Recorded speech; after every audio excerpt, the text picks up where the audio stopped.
Welcome back to the starting lineup. Here we go, baby. This rivalry weekend along with Kip Keeper, Kai Gregory from K4 Wins. And, of course, the man went 9-0 one weekend last year. I'm Tony Curry. Welcome to the fantastic weekend. We got Miami Pitt coming at the top of the hour. We got LSU, Oklahoma, and then, of course, the Iron Bowl later on tonight, 6:30 under the lights down in Auburn.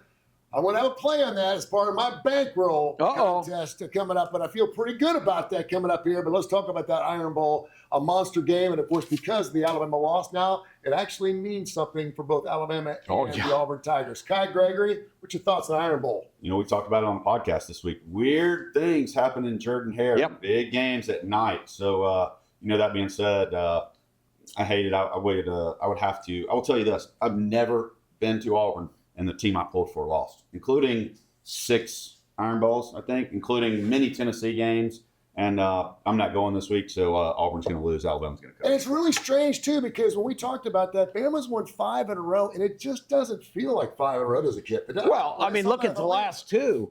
Tank Bigsby runs out of bounds, saves them about 45 seconds that were critical for Alabama, for Bryce Young to bring them down the field. And then last year was really bizarre. Hugh Freeze rushes 2 guys on the deciding play of the game it was 4th and goal from the 31-yard line. 4th and goal. And they hit the gravedigger play where they run Isaiah Bond to one side, all the other receivers the other, and Auburn has single coverage on their best receiver. Still probably the most bonehead defensive strategy of all time. Truly, you can say in a rivalry game, you throw the records out the windows. This is so true for this particular game, because when I saw that line at 5.5, now it's up to 6.5 around there. When it's under a touchdown, you're going to have yourself a heck of a ball game, right? Absolutely. Should be a great game. Still think Alabama's going to win and cover. Probably win by at least 10. And such implications. Alabama in such a good spot just 2 weeks ago. Now they face being not only out of the SEC championship game, if they lose at Auburn, they are probably out of the playoffs. And how good would it be for the Auburn Tigers if they could somehow get a victory down there? Salvages their whole season. And next thing you know, they're getting Coach Summerall coming in there from Tulane, the Green Wave, another team that perhaps is going to be in the playoffs, that perhaps will be taken over for the Auburn Tigers. Is Coach Summerall a good fit for the Auburn family? What do you think, Kyle?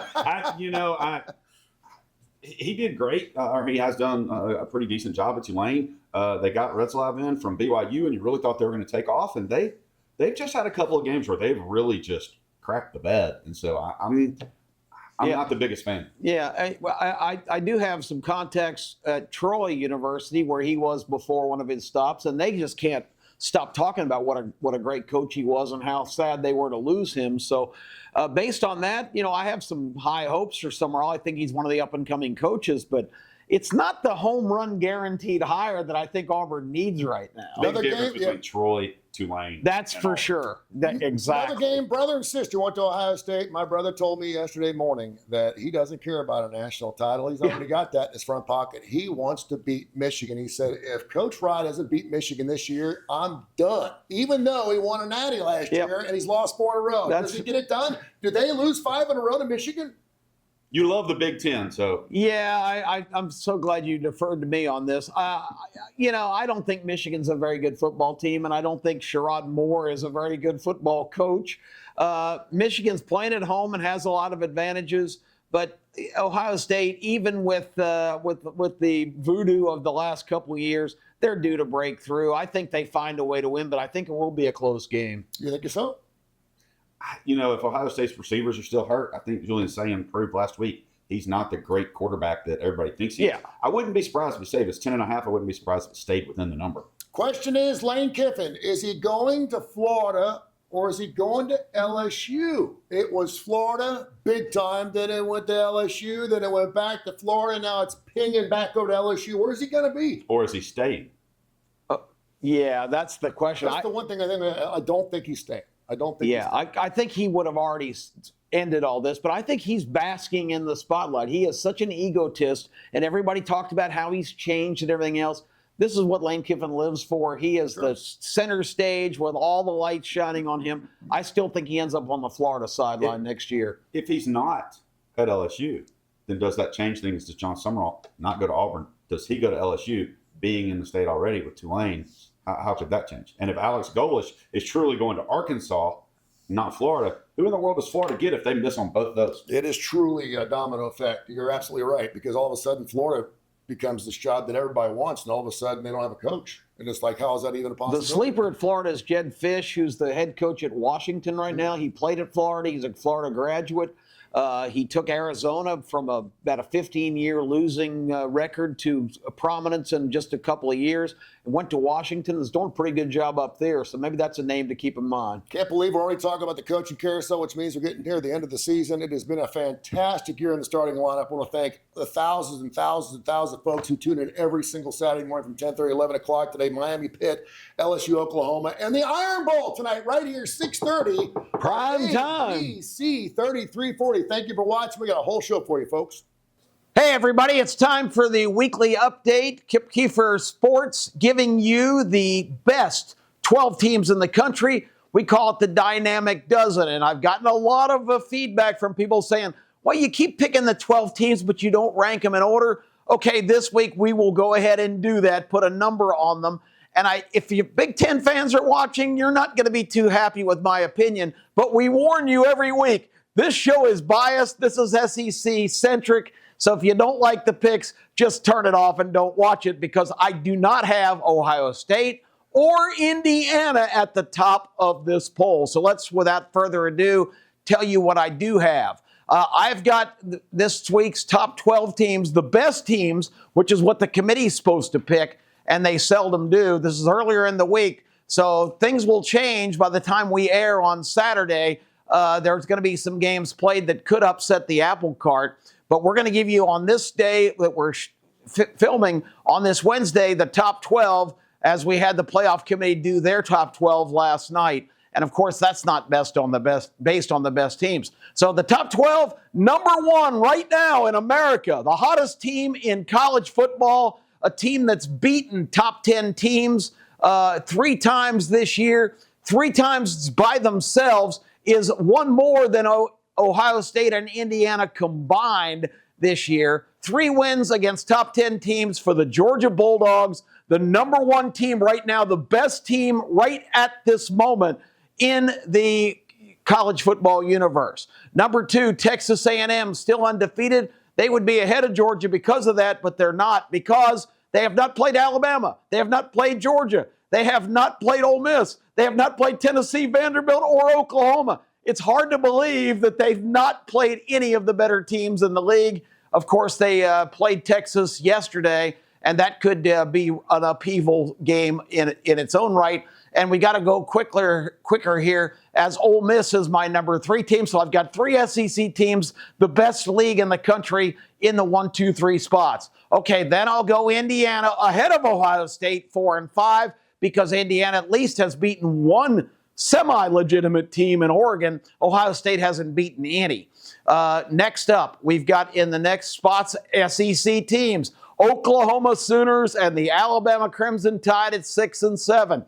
Moving down further, Texas Tech, who's going to win the Big 12, has been awesome, but the competition not anywhere near what the SEC faces. I've got them at number 8. Number 9 is Oregon, still hanging on, but very vulnerable this week. If they lose at Washington, they might be out. And rounding it out, I've got Miami and Notre Dame. And this is the surprise. The winner of the Vanderbilt-Tennessee game would be my 12th best team in the country. Tennessee, a unique situation. They have lost to the number 1, number 3, and number 6 teams in my poll, and that is the best strength of schedule that anybody can bring to the table. Whoever wins that game is the number 12 team, but they probably won't get in anyway because you have to take the best of 5. So that's my poll this week. A lot of folks might not like it, but that's just what you're going to have to put up with, because my goal is to give you right today the best 12 teams. Oh, I'm here with Sam Sport from Spanish Sport, Monty Bowert's famous grandson. How you doing today, Sam? I'm doing good. Man, you look good, brother. I remember the first of the year you told us that Auburn wouldn't win 7 games, and man, you do it when nobody else do it. How did you know Auburn was going to suck so bad this year, Sam? Well, it's around the same scenario every year. They get a good roster. Well, they can recruit well. Every year they think they're going to win 8 games, and then it's below 6. They haven't had a winning season in like a while, am I right? But I knew they weren't gonna win 8.5 or whatever the line was. It was definitely gonna be below that. And they're at 5 wins right now. They gotta get a win against Alabama to make a bowl game. You seem like you smile and seem like you enjoy it when Auburn does bad. Does that make you happy? Yeah, I don't like them. I'm with you, brother. We're brothers right there, brother. It's Auburn, ain't we? I hate Auburn worse than Beats. What do you hate Auburn worse than? I hate Auburn worse than Alabama. All right, I hear you, brother. Let's talk about the game. How you think this game's going to go? How you see it working out? I just think we really need to get the pass game going. They have the number 99 pass rated defense in the country. If Ty Simpson can get back to doing what he was doing earlier in the season, I mean, he had a good game on the road against Georgia earlier this year. If he can have a good game offensively, that would be nice. But also, you got to open up the run game. That'll get the play action going. And if the play action's going, then that's a good sign because that means that we're running the ball well. And I think we'll win the game if we can do that. What do you think about this kicking situation? I'm about ready to run this kicker off. How you feel about it? He's our best option, though. I don't know about booing him off the field, but did you boo him last week? I booed. A boo came out of me, Sam. Did you boo him? If we need him to make a kick, I hope he's ready. Yeah, we better cheer him then. We better pat him on the back, haven't we, Sam? We better pat him on the back. What's your score prediction for the Iron Bowl? I'm going to go with 31-17 Alabama. I think Ty Simpson has a nice day. Over 300 passing yards and 4 passing touchdowns. Hey, Sam Sport, the famous young precautionator right here on the starting lineup, ladies and gentlemen. Sam Sport will Spanish Sport. I got it out, Sam. Hey, let's hit some of these other games right quick. Tennessee Vandy, who you like? I like Vandy. Tennessee hasn't been as good since the Georgia game. They got beat by 17 on the road at Bama. Vandy's looking pretty good this year, so give me Vandy. Ohio State, Michigan, Sam Sport, who you like? I like Michigan in this one. 4 wins in a row, so give me 5. For 5 in a row, Michigan. Come on, Sam, I like it. It's bold. Hey, everybody, Sam Sport from Spanish Sport. Give us a big roll tide before you get out of here, buddy, and say hello to your family. Roll Tide. Hey, that's my boy right there. That is Sam Sport from Spanish Sport, and we'll be right back on the starting lineup. Hi, this is Terry Quillian, and welcome to the Coach's Corner, where this week we have Dan Lanning from Oregon. Full disclosure here, I'm usually a big Dan Lanning fan. After all, the guy cut his teeth coaching in the South. He was a graduate assistant at Alabama, spent a couple of years at Memphis, but then came in as a defensive position coach at Georgia, rising up to be the defensive coordinator. So I have typically pulled for Oregon and wanted Dan Lanning to be successful. Now, it was very interesting when he first took that job at Oregon State. Their first game with him as the new head coach in 2022 was against the University of Georgia. And you know what? You heard all the national wizards of smart saying, wow, Dan Lanning, he'd been the defensive coordinator at Georgia. He knew all the secrets. He had the keys to the kingdom. He was going to be able to show everybody what was what. And as a new member of the Big Ten, he was going to be able to knock off the University of Georgia. Want to remember the final score in that game? 49-3. Didn't go the way you thought it was going to go, Dan, and Wizards of Smart did it. But subsequent to that, I've always been rooting for Dan. Now, interestingly, that game in 2022 was the last SEC opponent that Dan has faced in his career. But this weekend, he went out and he played mighty USC and secured a victory over USC, who is now 8-3 on the season. And after that, Dan was able to say this conference is a really good conference. It's competitive. We don't play Chattanooga State today like some other places. We compete. Dan, what a shot at the SEC. Well, that's really interesting, and I find it fascinating that Dan Lanning at Oregon wants to make a strength of schedule argument against the SEC. Let's take a look at who Dan has faced so far this year. He started out with mighty Montana State. Ooh, that's scary. Then he played Oklahoma State, another very scary team who is the rock bottom team in the Big 12 this year. They're currently 1-10. Yeah, that's real competitive, Dan. They moved on to Northwestern. Okay, they're in the Big 10. They're 9th in the Big 10, and they're 6-5 on the year. He played mighty Oregon State, one of the 2 remaining members of the Pac-12. Oregon State's 2-9. Yeah, that's big time competition. Now, he played Penn State, which at the time was supposed to be a big deal. He won that game by 6 points.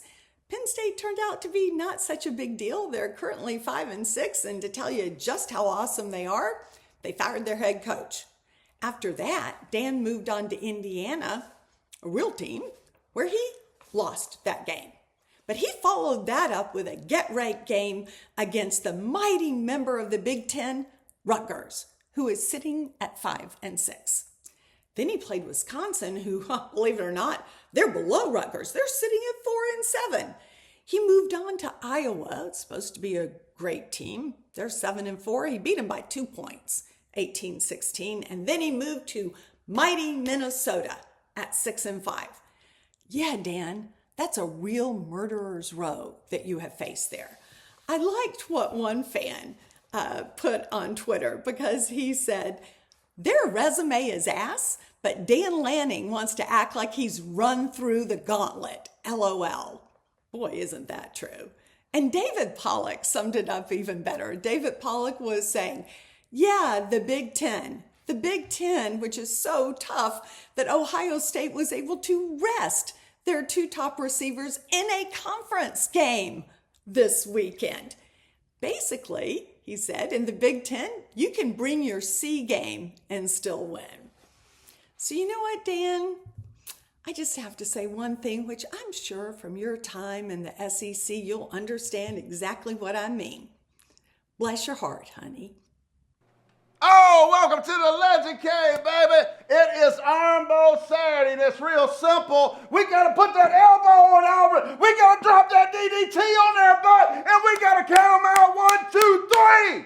Ain't no time for playing around, ladies and gentlemen. It's real simple. If we go down to the pet cemetery of the SEC and lose today, I can tell you right now we are missing the playoffs. I'm missing my last brain cell. Me and Bear may move to Canada. No time to play around, Alabama. It's real simple, baby. It's survive and advance. I don't care if you beat Auburn 8-7, 6-5, 3-2. Just beat that little brother, pimple face, ugly self. Put that elbow on him. No time to prepare. It's our ball. I don't know if I'm going to make it. We cannot lose this game. This is the Iron Bowl. We got to handle business to make the playoffs. Coast the Boar, Alabama. Be nasty, mean, ugly Alabama today. Put little brother in the headlock and spank him, spank him, spank him. It's Iron Bowl Saturday. Remember, it's just a game. Don't be like me and Bear. For this day's over with, we will be sports insane.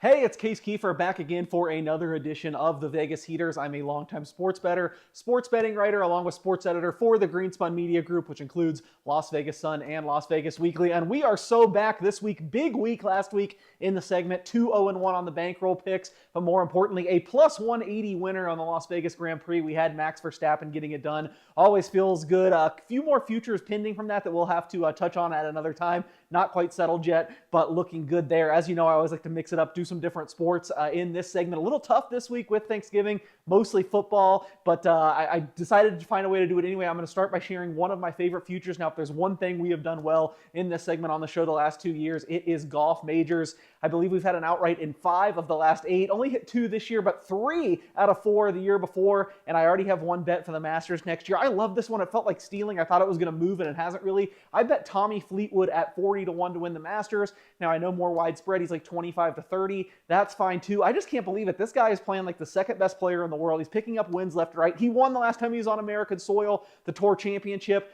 Game fits at Augusta. He has top 20s in 3 of the last 4 times he's played at the Masters, including a third a couple years ago. I just think this number is insane, and it's still about his reputation as being a guy who can't get it done, but he's getting it done left and right now. I know it's early, but if you want to get the best prices, do it early. Tommy Fleetwood to win 40-1 in the Masters next year is our first bet. Next, we will go to college basketball. I wanted to have some thoughts on college basketball games today, but at the time of recording, not a whole lot set with all these MTEs going on. The best one, the battle for Atlantis, and the headliner, it is just a Vanderbilt kind of year. I love this Commodores team, and I think everyone is going to catch on if they ultimately win the battle for Atlantis. Might have to slay a demon in St. Mary's from last year that knocked them out of the tournament. I just think they're so much better this year. I looked at them to win the SEC, but that's crashed really far. They were as high as 30-1, down to like 9, 10-1. I couldn't quite do that. But what I am going to do, and I would urge you to jump on it this weekend if they're going to win the battle for Atlantis, as high as 16-1 to win the Final Four. Or not to win the Final Four, excuse me, to reach the Final Four. I think that's just a little too high. So kind of a long shot vibe on the Vegas Heaters this week, but I am taking Vanderbilt 16-1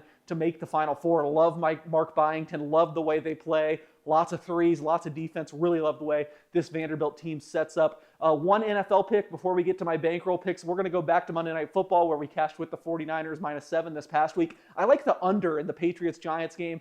I assume Jackson Dart will be back, but they are going to tell him don't run around. He's not going to be his same self. They're going to try really hard not to get him hurt again. I think that's going to cut down the offense. Meanwhile, the Patriots suddenly have injuries stacked up on the offensive line. Will Campbell carted off last week, new left tackle, and it's going to be bad weather here. I just can't. This is just way too high for me. I think this should honestly maybe be on the other side of 45, so under 47 in the Patriots-Giants. Lastly, the bankroll picks. It's the last full week of college football, so I think for only the second time ever, I'm going to go with an all-college football slate, including 2 SEC games. I know I haven't done that this year, but I really like one that I think a lot of people probably won't be on, LSU plus 10.5 against Oklahoma. I just watching both these offenses is like watching paint dry lately. I don't think either team's going to score a whole lot. Yes, I expect Oklahoma to win to solidify their playoff spot, but I just don't see them winning by double digits here. Really similar teams, low-scoring game. Give me plus 10.5 with LSU. Also in the SEC, I will lay the 2.5 with the Missouri Tigers against the Arkansas Razorbacks.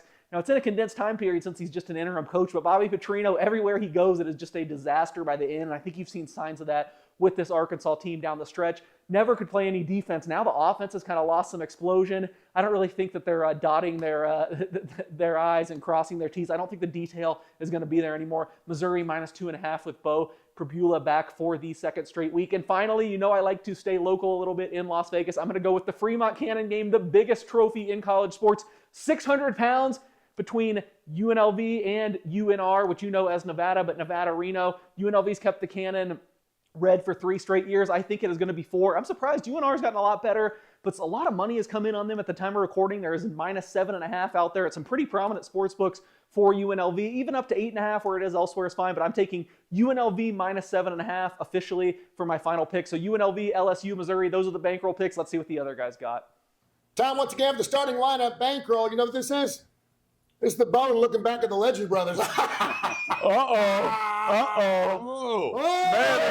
It's time to start talking some, you know what? Oh, let the smack man get right after it with this play here. Bankroll, what you got there, Legend? Hey, the Legend Brothers are back on a winning streak this year. It's real simple this week, baby. We like Alabama -6, and we like Ohio State to blow out Michigan and end that streak. Take that 2-team parlay. The Legend Brothers play of the century, Alabama, Ohio State, baby. Kip Keeper, who you got on your big play? Well, I'm so far last, bringing up the rear. I'm kind of like a Big Ten team in that bottom tier of 9 teams. I'm right in there with the Northwesterns and the Purdues. So I've got to go for the big nuke this week. I'm playing the 3-gamer because that can jump me right up into that rarefied air of Legend and Tony. I'm going to go with, I should have worn that shirt. I like the Volunteers to just carve up the Vanderbilt defense. They showed me a ton last week. I kept hearing how hurt they were. They just played with Florida. Could have beat them 60-3 if they'd wanted to. I like Tennessee -2.5 again to end the Vanderbilt dream. I also like my sleeper of the week. You've heard Dan Lanning all week on every interview show. He's every place on the campaign trail, talking about how great a schedule and how much Oregon has played, how well they've played. There's only one reason for that, folks. They go to Washington on Saturday, and Dan Lanning knows they're probably going to get beat. Kalen DeBoer owned him 2 straight years when he was at Washington, and now I think this campaign is because He knows they're probably going to get beat and maybe knock them out of the playoffs. I love the Washington Huskies plus 6.5 at home to beat and shock the world with Oregon. And in the Iron Bowl, I'm going to go there, but I'm not going to play either side. The line is 47.5 in points. I don't think this is going to be a high-scoring game. I think Alabama's going to win somewhere in the neighborhood of 24-17. So I'm going under in the Iron Bowl for my third leg. Kai Gregory goes 7-0 on games we made him pick last year. He came with 2 of his own. He went 9-0. 9-0. 9-0 in one weekend. That's what kind of K4 wins. That's what that thing kind of took off. He now has his play for his and he's family. right behind Legend Brothers and Tony. So how are you going to make your move this week, Kai? I'm only going with one game, and it's something that nobody's going to think about. The total was 66 when we walked in here, like over 66. East Carolina and FAU. Oh man, he's really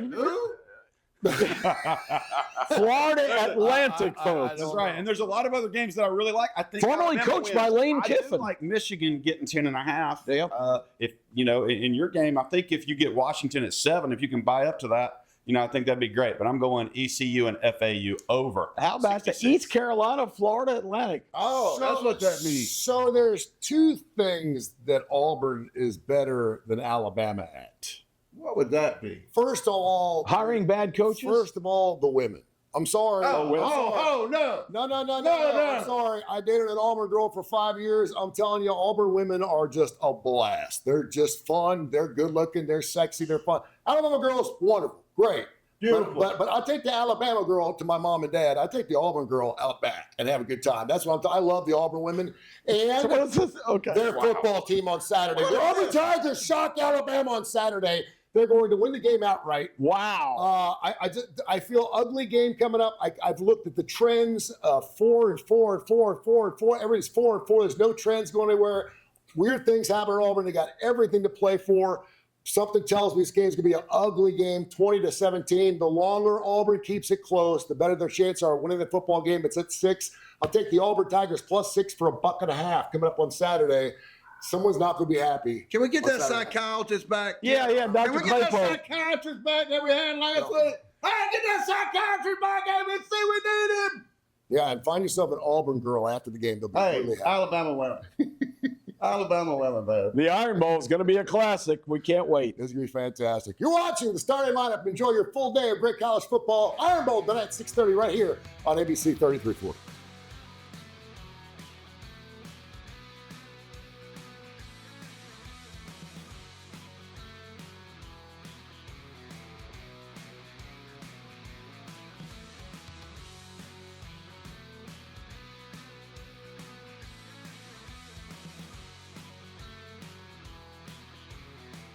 T-minus 5, 4, 3, 2, 1. Ignition and liftoff. We have liftoff of Season 9 of The Morning After. Terry Quillian and Kip Keefer at the controls, delivering a payload of unlimited, invaluable information and entertainment, pinpoint analysis, and unique perspective unavailable anywhere else in the universe. A supersonic show in an orbit all of its own. If you love college football and fun, get on board. Boldly going where no football show has gone before. Hipster, are we there yet? On our way, Tare. Definitely on our way.